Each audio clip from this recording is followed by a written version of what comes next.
আজকে আমি জমিতে পানি দিচ্ছি।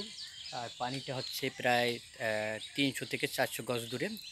আসলে এখানে একটা ব্লক সাইট ছিল যেখানে দিয়ে পানি দিচ্ছিল গতবার ও অনেক কয় বছর, কিন্তু এবছর হচ্ছে কি তারা পানি দিচ্ছে না।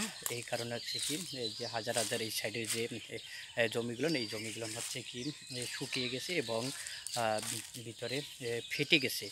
এর কারণ হচ্ছে কি আমি আজকে জমিতে নিজেই মোটর দিয়ে সেই 300 থেকে 400 গজ দূরে পানি দিতেছি এবং আমাদের এক প্লট না মাত্র পানিতে ভরছে। আমি এই দেখাচ্ছি যে এই যে হচ্ছে যে ফসল, আর এই ফসলটা হচ্ছে কি এখন পানি পেলেই আস্তে আস্তে অনেক সুন্দর হবে। আর এখন যদি পানি না পাই তাহলে যে ফসলটা আসার কথা সেই ফসলটা আসবে না। আর মোটর হচ্ছে দুপুরবেলা থেকেই আমি মোটর চালাচ্ছি, এখনও এক প্লট পানি ভরে নাই। দেখি কত সময় লাগে। আর এই সাইড থেকে হচ্ছে কি এখানে দুই জ্যৈষ্ঠ, যেটা অনেকেই জ্যৈষ্ঠটা চিনে না, আমি হচ্ছে জ্যৈষ্ঠটা চিনি।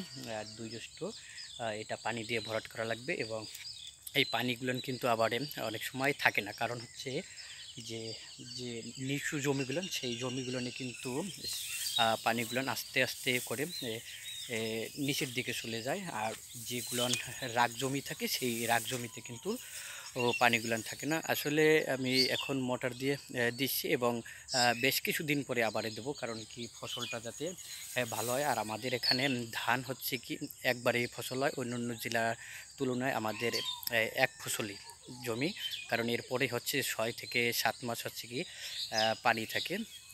এই